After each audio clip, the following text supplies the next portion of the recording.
সবাইকে good morning. আজকে সকালে এই যে আম কাটতে বসে গেছি আচার বানাবো বলে। এই যে গোটা আমের আচার বানাবো। প্রথমে আমটাকে এইভাবে কেটে নেবো, এপাশে একবার আর এপাশে এই যে কেটে নিয়েছি। আর এই যে ভেতরে যে শাঁসগুলো এইভাবে স্ক্রুড্রাইভার দিয়ে বা বড় সুচ দিয়ে বের করে নেব।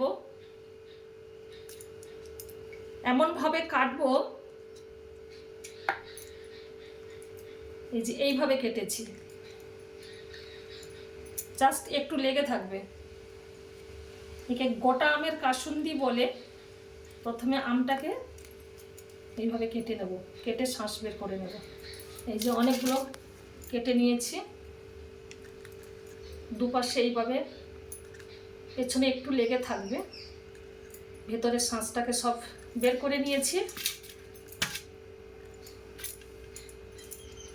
তারপরে ধুয়ে সমস্ত মশলা ভেজে গুঁড়ো করে এর মধ্যে ঢোকাতে হবে।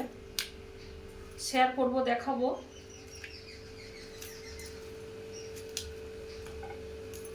এইভাবে একটা একটা করে সব শাঁসগুলোকে বের করে দিয়েছি।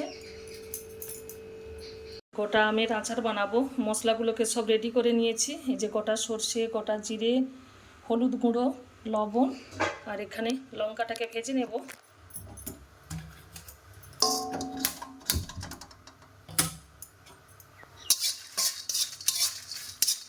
শুকনো কলাতে লঙ্কা, জিরা আর গোটা সর্ষে ভেজে নেব। এবারে ওপর থেকে পরিমাণ মতো জিরা দিয়ে দিলাম। মশলাটা ভাজা হয়ে গেছে, এটাকে এবারে গুঁড়ো করে নেব। তো সমস্ত গুঁড়ো মশলা তার সঙ্গে লবণ আর হলুদ মিশিয়ে একসঙ্গে মিশিয়ে নিয়েছি। তারপরে এই যে আমের মধ্যে ভরে দিলাম।